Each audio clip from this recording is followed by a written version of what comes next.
Bonjour à tous, c'est le Killer qui vous parle pour une nouvelle review vidéo. Aujourd'hui consacrée à un ensemble de jeux tiré du thème du film Lego Ninjago sorti en 2017.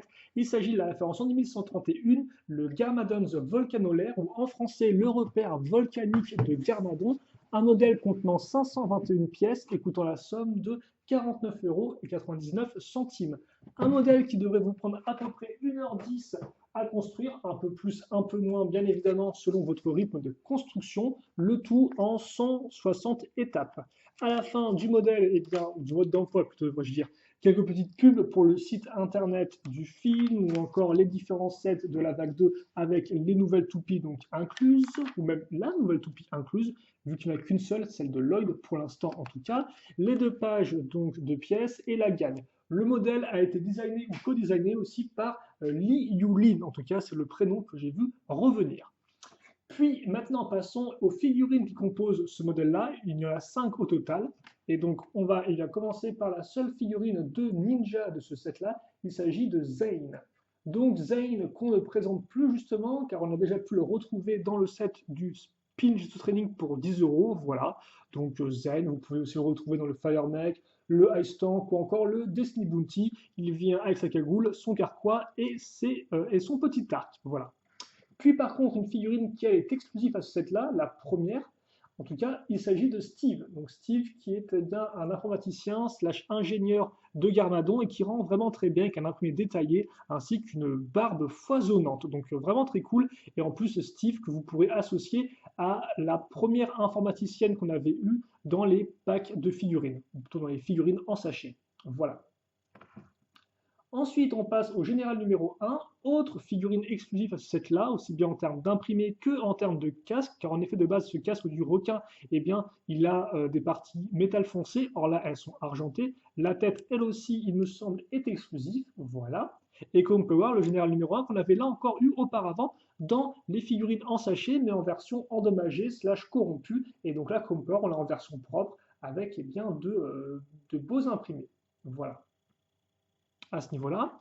Troisième figurine qui est elle aussi plus ou moins imprimée, mais un peu moins, car en effet, elle aura une pièce exclusive, c'est le casque comme ceci, coloré de cette façon-là, car là encore, justement, un casque qu'on avait pu retrouver sur cette figurine-là. Figurine, je vous le donne en mille, là encore sortie dans les sachets de figurines. Donc là, c'est la seule façon d'avoir ce casque-là en boîte de jeu. Par contre, après tout le reste, hein, si on enlève ça, eh bien, on se rend compte que c'est exactement la même figurine en termes d'imprimé que le grand blanc qu'on avait dans le Bombardier Remanta et le Germa Mechaman. Voilà. Mais au moins, il a son petit casque recolor exclusif. Et enfin, le dernier et aussi le plus méchant de tous, c'est Garmadon. Donc Garmadon, là encore, qu'on vous pouvez aussi retrouver dans le Garma Mechaman, dans le Garmadon, ou encore dans le Green Ninja Mech Dragon, même si dans ce dernier, il vient avec eh bien, sa robe de tissu en plus qu'il n'a pas là. Par contre, comme vous pouvez le voir, eh bien, dans ce set, Garmadon a son sceptre, un sceptre qui auparavant était exclusif à la version de Garmadon sortie je vous donne en mille dans les paquets de figurines. Donc autant vous dire, beaucoup de liens entre les figurines de ce set-là et celles du paquet de figurines, et celles des paquets de figurines, voilà. Mais la plupart, effectivement, sont exclusives tout de même. Et elles sont vraiment très bien faites. Voilà, je vous montre rapidement l'arrière de ces figurines. Et sur ces figurines, d'ailleurs, seuls Zane ainsi que Steve ont des imprimés arrière de tête. Voici pour Steve. Et voici comment ça rend avec sa grosse touffe. Voilà, à ce niveau-là. Donc voici pour nos figurines qui honnêtement eh bien, sont de qualité et honnêtement eh bien, un bon point pour ce modèle-là. Aussi, j'ai failli l'oublier, mais vous avez une sixième figurine qui est un requin. Forcément, que serait l'armée des requins sans requin? Eh bien, je ne sais pas. Aussi, avant qu'on passe à la structure en elle-même, vous aurez un petit drone, donc un petit, oui, une sorte de nouveau véhicule pour amener des requins, mais c'est pas vraiment un véhicule. Donc le petit drone qui va bien, qui en termes de dimension fait un peu plus de 5 cm de large, pour 5 de longueur, pour 3,5 de hauteur. Alors bien sûr, vous pouvez ouvrir ça, mais ce n'est pas vraiment fait pour, hein. C'est juste pour la forme un peu de grosse coquille Saint-Jacques ailée, avec des petites dents et des yeux, ma foi, un peu flippants. Donc plutôt cool, et donc là encore, de quoi compléter votre armée des requins. Et donc maintenant, enfin, il est temps de passer au repère en lui-même. Un repère que je ne vais pas vraiment démonter car ce n'est pas spécialement intéressant. Nous allons plutôt faire une sorte de petit tour du propriétaire là encore pour voir un peu eh bien, les différents éléments de ce repère. Voilà, ce repère entièrement meublé, comme vous pouvez le voir, et de ses différentes sections. Donc on va, avant justement d'entrer dans les détails, parler du général et faire tourner la bête. Et je vais aussi vous donner les dimensions qui vont bien. Donc en termes de largeur, c'est du 30 cm par 16 cm de profondeur et par 26 cm de hauteur. Comme on peut voir, l'arrière est assez vide en soi. Si ce n'est, vous pouvez voir comment fonctionne l'accroche pour les poissons dans l'aquarium, qui d'ailleurs est un très chouette élément de décor, tout comme la coulée de lave, comme vous pouvez voir ici, qui rend vraiment très très bien. Deux éléments de design qu'en tout cas, moi, j'affectionne particulièrement. En termes de dimension, voilà un peu à quoi ça ressemble en comparaison à une figurine. Vous noterez aussi, avant qu'on entre un peu dans le vif du sujet, que forcément, si on le regarde de devant, cette espèce de porte là, en fait, eh bien, c'est la bouche de Garmadon qu'on voit ressortir ici avec ces pièces, ce moulage assez intéressant.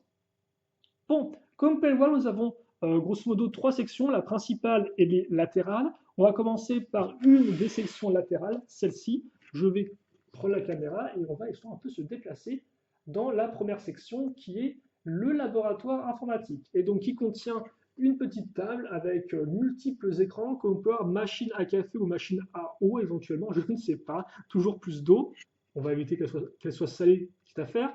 Et surtout une version miniature du modèle Piranha que vous pouvez d'ailleurs vous procurer en version taille figurine dans le Piranha Attack. Donc honnêtement très choupi et qui rend plutôt bien. Après, pas vraiment de mécanisme, c'est plus là effectivement une petite scène pour jouer, plus que vraiment des mécanismes et autres éléments de ce type-là, excusez-moi. Si on descend d'un cran, on a une plaque. Mais attention, parce que cette plaque-là représente eh bien, l'aire de lancement de drone. Alors là encore, hein, c'est plus une aire de posage du drone parce qu'il n'y a pas vraiment de mécanisme afin de les lancer, ce qui est ma foi un peu dommage. Mais sinon, voilà, vous pouvez prendre votre drone, replier un peu ses ailes, le drone Saint-Jacques, voilà, comme ça, on le pose ici, et il est pile poil à sa place. Home, sweet home pour le drone. Enfin, passons à l'autre côté, qui lui a un peu plus d'interactivité, à commencer par la zone du bas. Alors effectivement, toute cette zone-là s'appelle la zone de construction, mais elle est divisée là encore en deux parties. Et donc celle du dessous, eh bien, c'est une sorte de petit mur explosif, comme vous pouvez le voir. Donc un mécanisme entre guillemets assez léger, mais fonctionnel, éventuellement là pour, eh bien, par exemple, faire en sorte que Zane s'introduise par cet endroit. Bon, par contre, j'espère que quand la porte s'exposerait, elle ne fera pas non plus des masses de bruit, parce que sinon, il risque de vite se faire repérer. Au-dessus, vous avez un petit établi avec, comme vous pouvez le voir, eh bien, les instructions pour monter un missile, toujours pratique, ainsi qu'une grue. La grue est entièrement articulable, donc sur les côtés, ou aussi de bas en haut, comme ceci, hein, à ce niveau-là, voilà, avec la petite pince. Et donc la grue qui peut eh bien, tenir des requins. En tout cas, c'est ce qu'indique la description de Lego, donc eh bien, prenons des requins ou des grues. Alors de base, ça fonctionne, mais il faut bien sûr équilibrer le poids du requin, comme ceci. Et bien évidemment, je crois que dans cette vidéo, il ne voudra pas me laisser le faire proprement. Ah si, voilà, j'ai réussi à coincer une nageoire, ce qui est toujours eh bien, une bonne façon de piéger un requin. Bref, voilà pour la grue, qui est articulée et plutôt fonctionnelle. Passons maintenant justement, eh bien, remontons, suivons la coulée de lave jusqu'à cette zone-là, qui est donc eh bien, la dernière zone, qui est la salle du trône de Garmadon, lieu assez emblématique dans le film, et donc là vous pouvez retrouver un peu, alors forcément beaucoup moins grand que dans le film, tout de même, on retrouve le petit tapis pour prendre le thé assis, avec eh bien, la petite tasse ici, la théière, le carton de thé, la boîte de thé devrais-je dire, et des petites armes à ce niveau-là. Notez les pièces utilisées pour faire les meubles qui rendent vraiment très bien. Et donc on a un petit côté config, voilà, on a un petit côté, on est bien, en plus l'aquarium qui est très bien fait derrière comme je vous le répète, donc ça rend plutôt bien. Et enfin, la dernière zone, eh bien, c'est le cratère du volcan, plus ou moins, c'est là où les généraux, entre guillemets, infructueux, incapables, nuls, se feront éjecter eh bien, sans aucune précaution. Et justement, ce petit mécanisme-là, eh bien, on va le voir ensemble. Et donc vous avez peut-être pu remarquer, hein, on va grosso modo, on va prendre le général numéro 1 parce qu'il est fait pour ça. Hélas, le pauvre, il est fait pour ça. C'est sa destinée de se faire éjecter. On prend le général numéro 1, on va tourner la petite roue ici. Et en fait, en tournant la roue, eh bien, on va appuyer sur la plaque et ainsi l'éjecter de façon forte. Et comme vous pouvez le voir, alors vous n'êtes pas non plus trop vu, mais ça part assez haut et ça part assez loin. Donc pas de souci, le mécanisme marche parfaitement bien. Il faut juste bien penser à bien accrocher la plaque sur les tenons afin que l'éjection se fasse proprement. Mais en tout cas, ça s'éjecte et c'est plutôt fonctionnel. Et donc voilà pour le repère de Garmago. On a un peu fait le tour et donc maintenant il est temps de passer au bilan. Est-ce que moi je vous conseille ou pas ce set? Et honnêtement, eh bien oui, je peux vous le conseiller parce qu'il il remplit un peu un petit fossé, si vous voulez. Car en effet, si on s'intéresse au concept de structure, de modèle représentant des structures dans le film Ninjago, on se rend compte qu'avant ce repère volcanique, on avait deux choix. Soit le petit pont à 30 euros, le pont de la jungle, donc c'est cool, mais ça reste un pont, soit après le temple à 100 euros. Donc il y avait un peu un grand écart entre les deux en termes de prix. Or là, avec une structure à 50 euros, eh bien, vous avez pleinement de quoi vous amuser pour un prix honnêtement qui est tout à fait acceptable pour une structure. Et justement, déjà, ce que je trouve qui est plutôt bien, c'est que pour ce prix-là et pour cette taille-là, eh bien, les designers ont vraiment réussi à faire une représentation fidèle au repère du film. Alors forcément, le repère du film, il est énorme et tout, il y a des hangars, des entrepôts en tous les sens. Là, c'est ultra réduit, hein, ça fait encore 30 cm de large, je vous le rappelle. Toutefois, on a bien les différentes zones. On a effectivement la zone du laboratoire, l'espèce d'entrepôt à drone, là, le stockage, la construction, le volcan qui éjecte, etc., etc., ou encore justement la salle du trône. Et donc, ils ont réussi vraiment à tout compresser à ce niveau-là, et donc ça fait qu'on a plein de petites zones de jeu, et donc de ce fait, eh bien, le modèle pour moi offre une bonne jouabilité, encore plus avec les 5 figurines qui sont incluses dedans. Et ce qui est super intéressant avec les figurines, je trouve, c'est qu'elles représentent toutes, eh bien, entre guillemets, une classe différente. C'est-à-dire que vous avez votre ninja, et puis après, vous pourriez vous dire, bon, bah après, il n'y a que des méchants. Bah non, en fait, parce que vous avez un scientifique, donc qui n'est pas vraiment le plus méchant des méchants, quoi. Vous avez aussi un général. Vous avez aussi ensuite une sorte de soldat.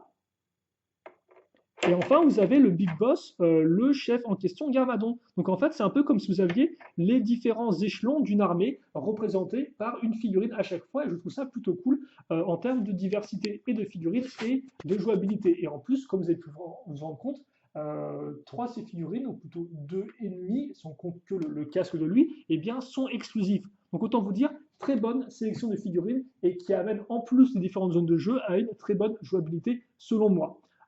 Après, il y a d'autres éléments que j'aime bien, comme par exemple, voilà, comme je dis, la traînée de lave ou encore l'aquarium qui rendent vraiment bien. Après, par contre, c'est vrai qu'en bémol, j'en ai deux, je dirais. Le premier, c'est les mécanismes, car il n'y a pas vraiment des masses de mécanismes dans ce set. Je veux dire, par exemple, l'espèce de petit mur qui se pète, pas spécialement incroyable. Idem, j'aurais vraiment aimé une sorte de petit mouvement d'éjection pour le drone. Je pense qu'en plus, ça aurait pu être fait assez simplement. Voilà, mais bon, ça n'aurait pas été là. Et donc, c'est vrai qu'après, il reste un peu que ce mécanisme-là, qui fonctionne très bien, certes, mais c'est un peu pauvre, je trouve. Idem, la construction en elle-même du set n'est pas spécialement extraordinaire, parce que comme vous pouvez vous rendre compte, eh bien, c'est une construction un peu en x2, quoi. C'est une construction symétrique. Alors bon, les roches sont différentes. La coulée de lave, effectivement, elle aussi est différente, mais il en reste que la structure en elle-même, eh bien, c'est un peu deux fois la même chose. On colle et après on continue. Donc de ce point de vue-là, à moins que vous n'ayez jamais fait de construction de bâtiments ou de structures en losange, donc comme ceci, effectivement, dans ce cas-là, ça peut être intéressant de voir comment ça fonctionne, comment on va faire pour justement eh bien, caser deux côtés dans ce sens-là. Et bien, hormis ça, c'est vrai que c'est pas une construction non plus qui est extraordinaire. Voilà, qui est un peu, ça passe, ça passe. Et c'est vrai qu'en règle générale, ce modèle-là, même si je vous en chante beaucoup de louanges et beaucoup de bonnes choses, c'est vrai que personnellement, c'est pas un set qui m'a non plus le plus parlé pour tout vous avouer. Je trouve qu'il est bien fait. Je trouve que c'est important parce qu'il représente quand même une zone importante du film. Hein, quand même, c'est là d'où viennent les véhicules des méchants et tout. Mais c'est vrai qu'après en soi, je reste un peu voilà, c'est un set qui m'a pas plus parlé que ça, mais après, je ne peux nier qu'il fait beaucoup de choses bien, dont le fait de proposer une structure avec un prix agréable, avec vraiment des bonnes figurines, voilà, et d'offrir, selon moi, eh bien, une bonne jouabilité. Et honnêtement, malgré le fait que ça me laisse un peu moins, eh bien, c'est quand même déjà pas mal du tout, et je pense que c'est un set qui peut, lui, justement, vous convaincre et vous intéresser.